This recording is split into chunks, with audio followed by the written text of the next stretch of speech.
back again from last week. I'm excited to talk to all of you. And our topic today is going to be intuitive eating. And we have Marianne Estep, who's a registered dietitian nutritionist, as well as my partner in crime, Diane Bennick, who's a health coach, a clinical health coach at the university. But before we get started, I'm going to tell you a little bit about myself, my background, and then,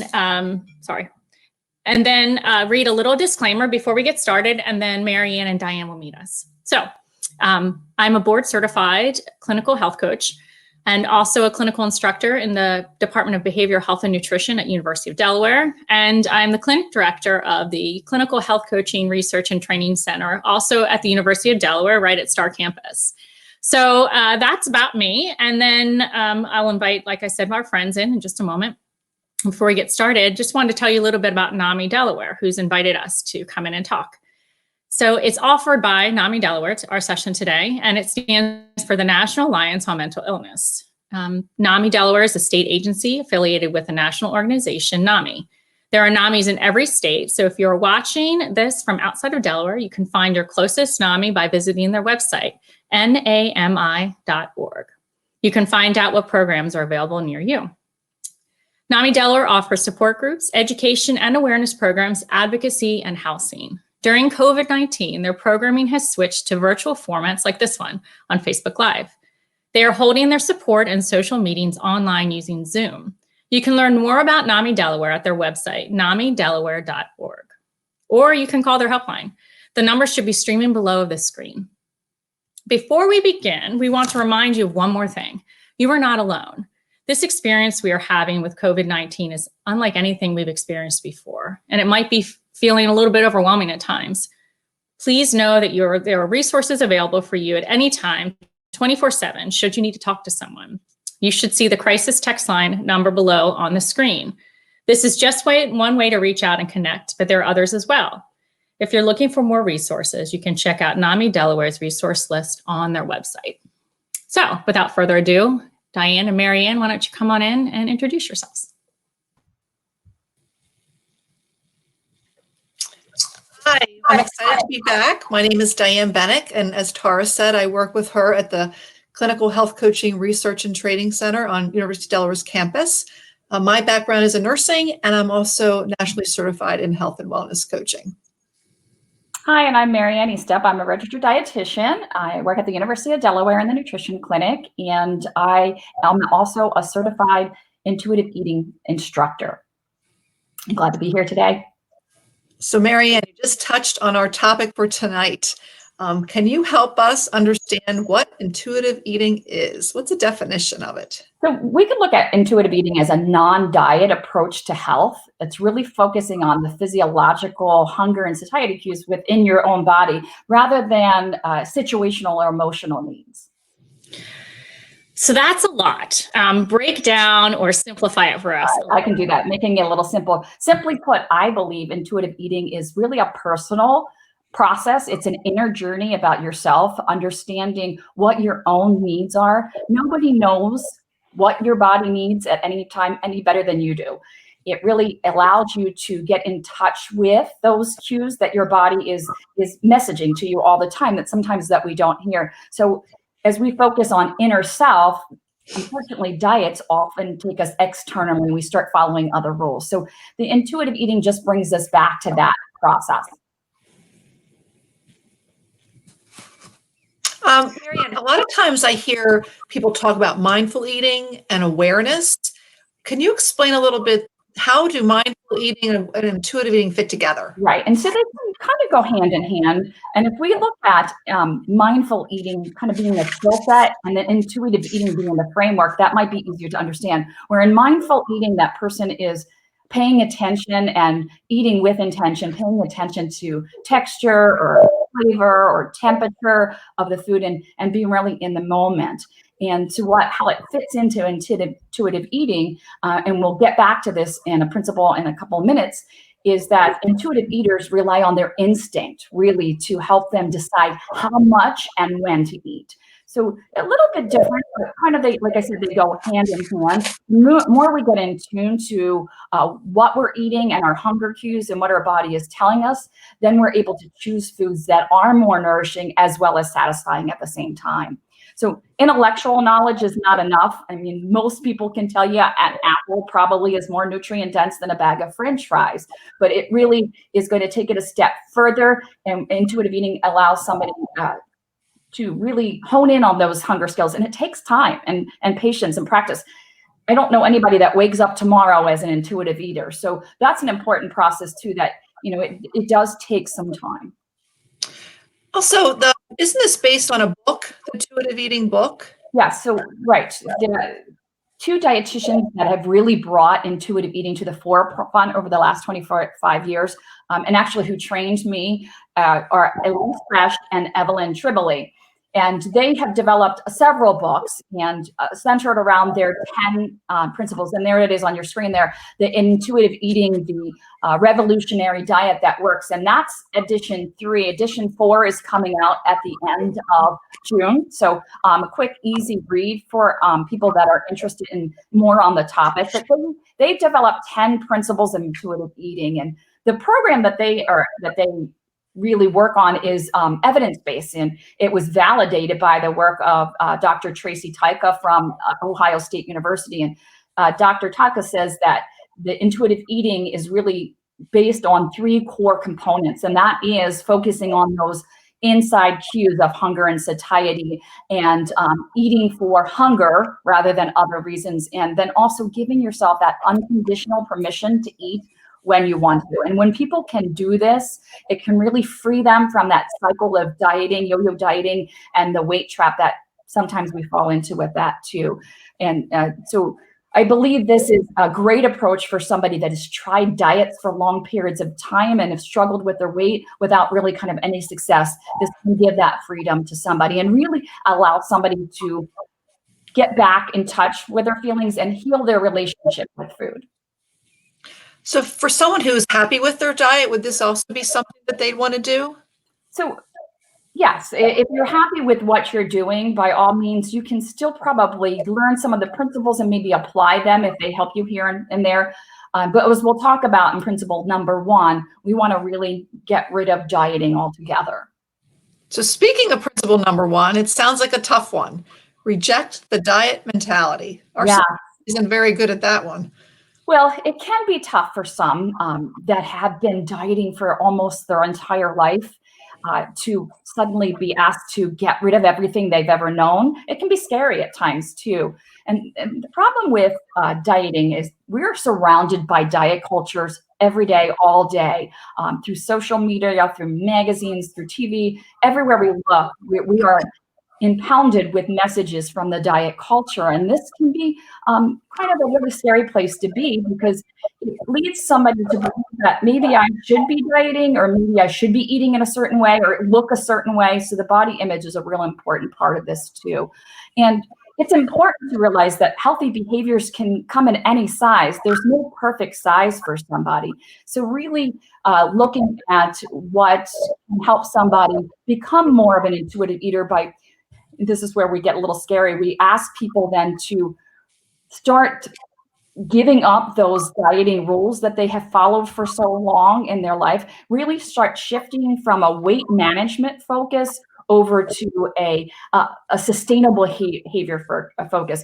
We know from research that dieting does hurt somebody's psychological self. And I don't know about you, but I don't like to be micromanagers and managed, and rules from diets do this. They tell us when to eat, when not to eat, what to eat.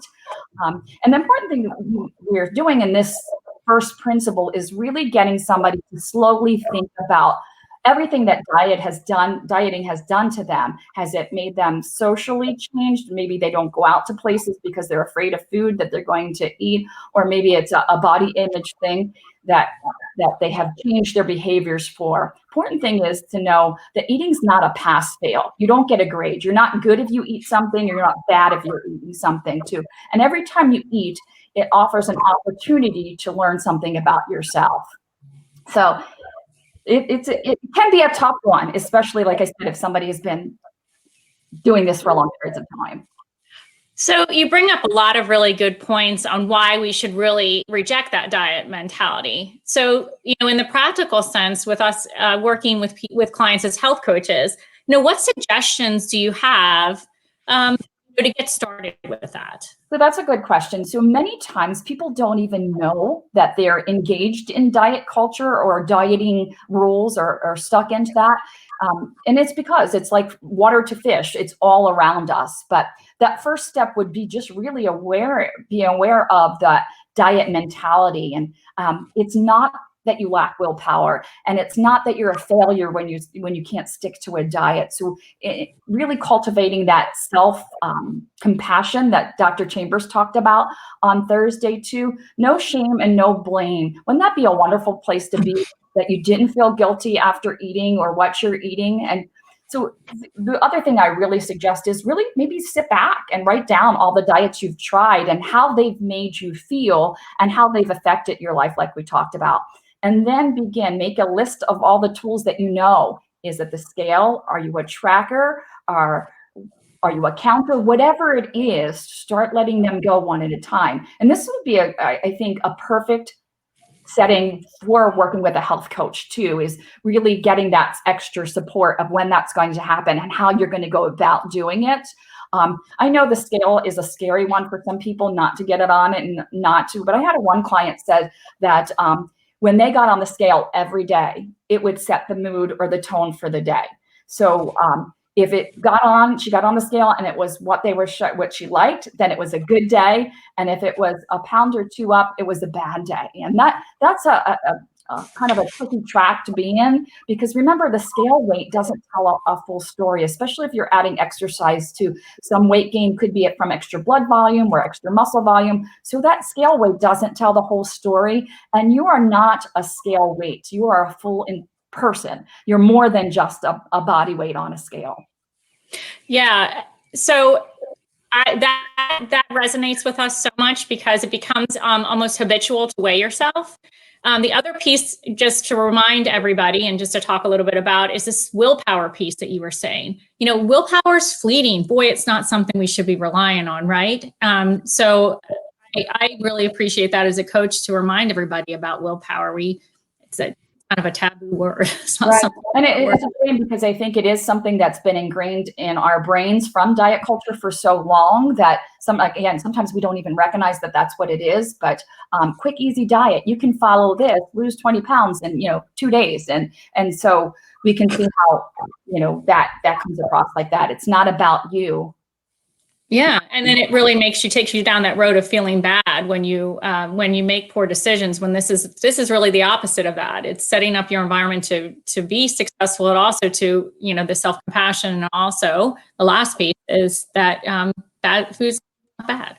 Yep. Also Perfect. bad. Yeah. It also sounds like, too, from a health coaching perspective, you have to find your own way, right? It's not. Right. And Diane, that's such a great point. So these 10 principles are developed, but Evan Tribbley, one of the dietitians, focuses and stresses it doesn't have to go in the exact order of 1 through 10 that they have in their book. And everybody does start at a different place. And that's really an important thing. And some people may take time with number 1. Some people may take time with number 3. And so it's very individualized, and you can make it your own too. That's a great point. No right way to do it. Right. There's right. And so one may stand out a little bit more than the others in terms of our focus and what we want to work on. So then moving forward, may we go ahead into the second principle? Mm-hmm. So that one is to honor your hunger. Yeah. So I'm sorry, go ahead. Yeah. So it just resonates so much with our clients, because there's so much shame involved with being hungry. And so how do you address that in your practice? So I call this principle preventing the hangry. You know that hangry feeling, right? When you haven't eaten for a long period of time, your blood sugar drops, you start getting a little cranky, a little irritable, maybe even a little bit of a headache. So in this principle, we're really looking to prevent the hangry and really keeping your body fed, physiological, with the right amount of calories, including carbohydrates. And the part that you brought up about the shame, hunger is not the enemy. It's a biological sign from your body. But so often through that diet culture, we've been taught that hunger is the enemy. So, and it's really important to remember that too. When you silence your hunger, this can lead to eating for other reasons, which is not the track that we want to go on here too. Evelyn Tripoli also, and Lisa Resch have made up a scale, a hunger scale of 1 to 10. And so in this principle, we look to this hunger scale at really helping you try to hone in and find out where you are on this scale of 1 to 10. And when I say 1 to 10, 1 meaning starving, watch out, I'm going to eat your hand if you put it in front of me. And then 10 could mean I'm Thanksgiving stuffed.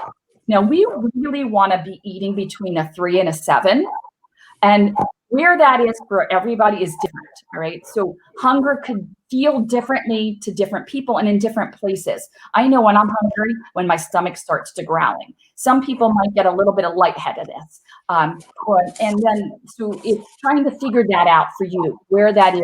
And so when I say between eating a 3 and a 7, if you can keep yourself within that range, you'll prevent yourself from getting that hangry. Because I don't know about you, but when I get hangry, it's not pretty, right? I don't want anything healthy. All my rational thought, healthy eating, nutrition dense food goes out the window. I want fat, I want salt, and I want sugar, and I want it fast. That's what happens when I get hangry. I also don't like it when I get Thanksgiving stuffed. So really trying to focus in on what that hunger looks like for you, but also what it feels like inside your body. So that's what this principle is really trying to go. One of the things I know one client told me too is, oh, when I get hungry, I just drink a bottle of water or I eat a couple of rice cakes. So I call this air food. You're trying to trick your body. It's almost like if a little kid asked you for some food, you would say, oh, you're not hungry, here, go do this instead, or eat this. You're not really hungry. But this is what we do to ourselves. We're not really hungry. Let's drink a bottle of water and we'll pretend we're full for a couple of minutes before we go looking for something else to hunger. Or those rice cakes. And if you love rice cakes, all the power to you. I think they taste like cardboard. However, they can fit in somebody's diet. So if you're using them to fill yourself up because you feel the hunger and you don't think you should be hungry, then this is where we need to change that approach up a little bit. So then if we were to move forward on to the third principle, make peace with food. So how would someone make peace with food? Oh, this is a good one. And this is also sometimes challenging for some people if they've been on diets for long periods of time. And making peace with food, we're moving. And remember, it's really critical to kind of get these first steps in place first, because you have to have adequate self-care to hear and understand those signals from your body and honoring your hunger. So when we move into making peace with food, we're trying to make food emotionally equivalent. Now, we know they're not nutritionally equivalent, like a green jelly bean and a bunch of green broccoli. They're not nutritionally equivalent. We know that rationally. But what we've done, and diet culture has done this for us, is that we build up certain foods in our mind, and we've given that a certain reward value for that food. So then we think, oh, that food is sinful and we can't eat that. And then that deprivation triggers cravings, and then the binging of the food when we finally give in to the cravings too. So we have this list of forbidden foods. So really making peace with food is just trying to make food just food. You need food to live. So instead of giving that emotionally, rewarded system to certain types of foods, there was a study done where parents gave their kids dessert as part of their meal rather than eat your dinner and then after your meal you can have your dessert. So when you have that approach, eat your meal, you'll get once you finish that meal, then you'll get the dessert. It gives that dessert that reward value. So the study showed those children that got their dessert as part of their meal, it was no big deal for them. And that's what food becomes, no big deal. And this is, again, a process. It takes patience and time to get through that. So there's no forbidden foods.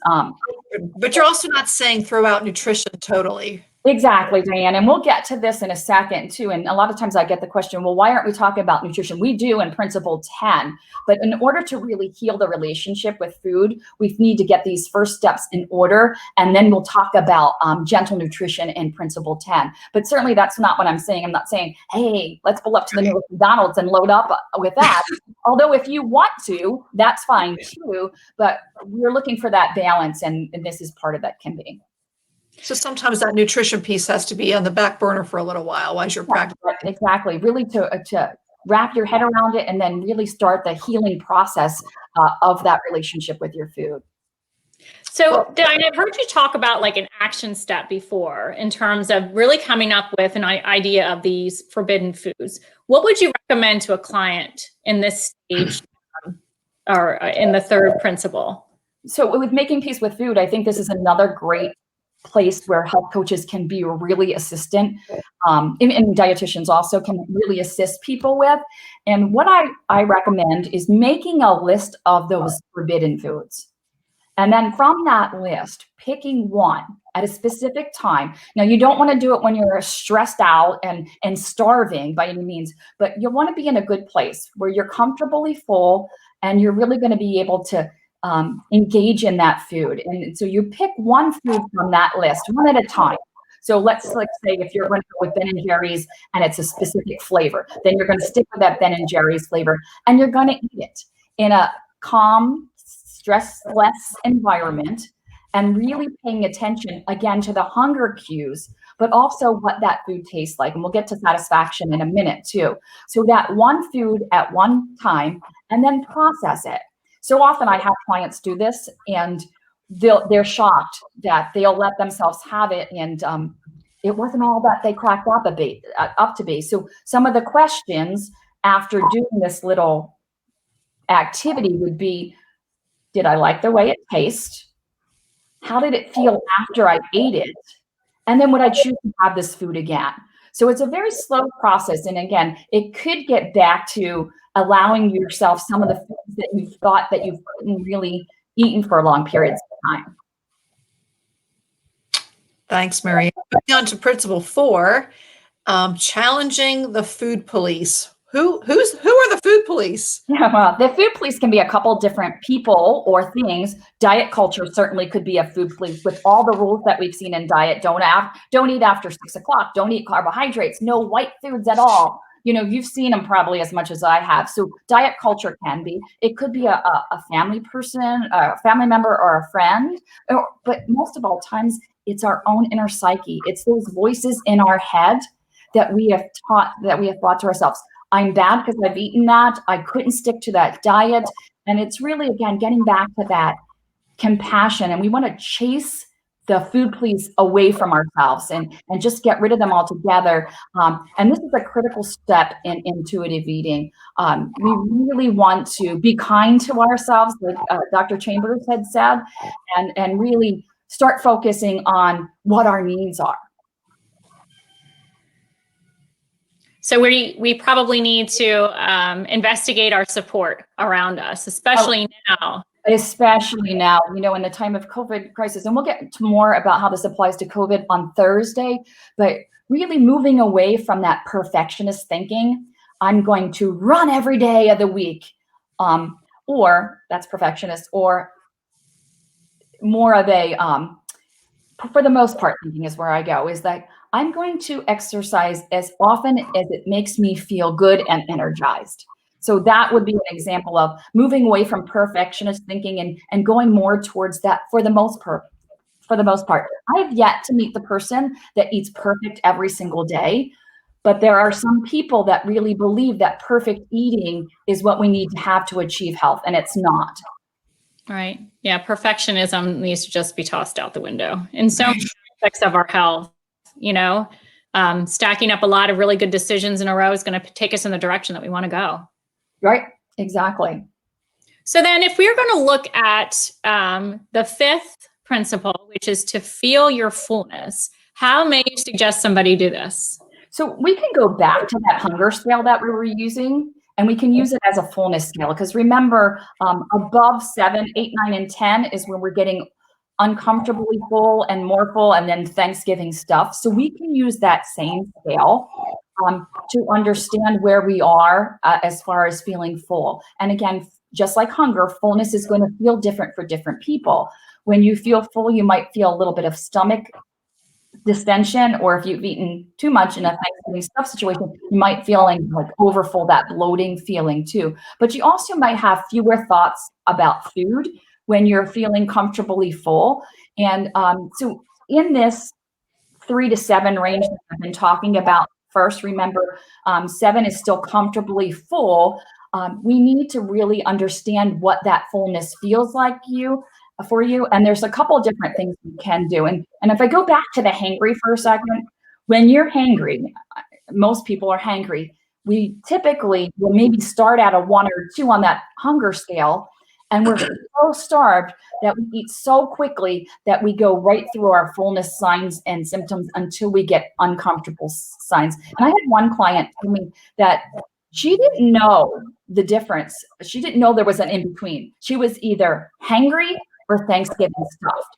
And that was because she was having difficulty really focusing on what fullness felt to her. So and then there's some barriers to that too, is that if you grow up like I did, clean your plate, don't get up until you've eaten everything on that. And then, the distractions that sometimes that happen when people are eating too. Like we're in the age of multitasking. So we're working and eating at the same time, or we're driving and we're doing other things and not really focused in on food itself, let alone how it tastes, but how it's feeling when you're eating it. And then, the whole, the fullness part of that too. What about sitting at the table? People are always doing other things while they eat. It's a number one strategy to help with this principle from the get-go. Sit at the table, sit down and set the table, right? How many times do we actually do this? And one thing, this could be a result of COVID, as we see more families are starting to sit down as families and have conversation and eat, and there's nowhere to go. There's no track practice. There's no meetings. Maybe we are sitting down at the table a little bit longer and having full discussion. So if we can do that and mindfully eat and really pay attention. So one of the strategies I like to do, it's called the 20-20-20 guideline. Have you heard of that? You've taught us that one. What was that one? I've never heard that before. No, the 20-20-20 guidelines is kind of an exaggeration, and it's kind of a slow your roll. All right. Slow down and focus on what's happening inside your body while you're still eating. So the first 20, it should take 20 minutes for you to eat a meal. Try that at home. All right. It is difficult to slow down and have everybody at the meal on the same page and slowing down. So, and these are very loose guidelines. The whole idea behind them is to really to picture what it's like to do a slower process. So 20 minutes to eat a meal, probably as your grandmother told you, chew 20 times. Pretty much the food is disintegrated, but it helps you to slow down, right? And the last one, whatever's in your hand, if it's a sandwich or spoon or whatever is in your hand, put it down for 20 seconds between each bite. It really helps you to slow down and then pause and say, what am I feeling? How full am I? Do I need to keep eating? Here's the thing is a lot of people fall into one of the tricks I do. Food is not going to disappear off the face of the earth tomorrow, right? That food that you're eating most likely will be there at another time. So there's no sense in having to rush through it. You can take it home with you. And at a restaurant, you can, doggy bag it up and take it home. So really just pausing in the middle of your food and just kind of taking note of how does the food feel? How does it taste? And what's my current level of fullness? And I think you'll be surprised at how much you'll be able to eat, or that you will eat based on that. And of course, reducing all the distractions involved will help with that too. Yeah, I think that you bring up such a good point, and I think back to the times that you have presented this information and some of the programs that Diane and I have run, and we've had the pleasure of working with people after the programs and finding out like what was most important to you or what did you learn. And I know I have one client that just comes to mind who found the mindful eating piece in the intuitive eating that was so important in all the diets that she had tried. And it was really more of just that she needed to just slow down and enjoy the food and taste her food, and then just not have a bad relationship with it. And seeing that happen, and you hear it, and then when you get the opportunity to work with somebody through it, and you see, wow, this stuff really does work. And it might sound funny at times, but Diane and I both have had some really successful clients who have found sustainable change, which is what you had said from the beginning. Like, let's do this for good. Let's not have this just be a diet that ends at some point, but let's have it a way that I eat. I'm the kind of person who takes my time. I'm the kind of person. Right. And that's such a good summary of it all too. If you're that person that has tried diets and lost the weight and gain it back, and you're in that feeling so bad about yourself because you haven't been able to stick to something, they're not realistic. This is something that's sustainable. You can do each part of these at different parts of your life too, and start practicing. And that's the important part. Again, you don't wake up as an intuitive eater tomorrow. It takes time and patience and that self-compassion and that self-care. You have to have that in order to free yourself from that dieting restraint that you've been. Yeah. And just as we train ourselves to do other things, this is a piece of training too. Like you said, it's not tomorrow we wake up and all the pieces are put together. It's really learning. And that change being a switchback trail. It's not always straight up.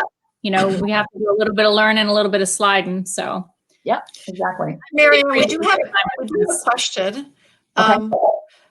Could you speak to sugar cravings and other cravings as they relate to intuition? Yes, good one. So typically cravings come about from deprivation. So I always tell a story about my neighbor who had the best lawn, and he would never let anybody on that lawn. Well, then it became a challenge for us neighborhood kids to run across it before we got caught. So it was that restraint that we weren't allowed to have it, that we wanted it even more. So foods like this that we give a reward value to, and we start depriving ourselves, really then starts building up the cravings, which end up turning into binges too. So it all stems from that deprivation. Evelyn Tribble went into a really great discussion about addictions and how some people really believe that they're truly addicted to food. And when she traces it back, it's usually triggered by the deprivation. And it's so we be careful what we call it, rather than an addiction, rather than the cause of that addiction, what's leading to that. Thank you. So I have a question for you, Marianne, before we close, because I think this is another where, when we start talking about intuitive eating, it's like, well, who's the right fit in terms of a client? And so if someone says, I love that idea, I think it's a great idea, that's the kind of person I want to be, but first I have to do this. I have to get to this weight. Yeah. How do you speak to that person? Oh, so right. So this is going back to the self-care part of it too.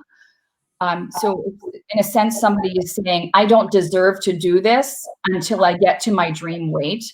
And again, this person would be stuck in that diet culture mentality. And that's where that first step really becomes crucial, to working through that and realizing that it is important that you give that up too. If we're looking for a magical weight or a number on the scale before you're able to work through these, it's really going to keep you in that restraint cycle. I've got to diet and lose weight and gain it back again too. So really then that person, I think, would really benefit from working on trying to give up one tool at a time, not wake up tomorrow and not do anything, but maybe just one thing and start small and then gradually build on that. Well, we've covered all 5 principles, the first 5 of the 10, and we're going to cover the next 5 next. Marianne, can you, as Taryn always like to ask you, what are your 3 nuggets or takeaways from today? Yeah, so thank you for that. And this has been an exciting talk. I can't wait to get more into it on Thursday too. So if we can remember that intuitive eating is a self-care journey, it really is leading one into a healthy relationship with food.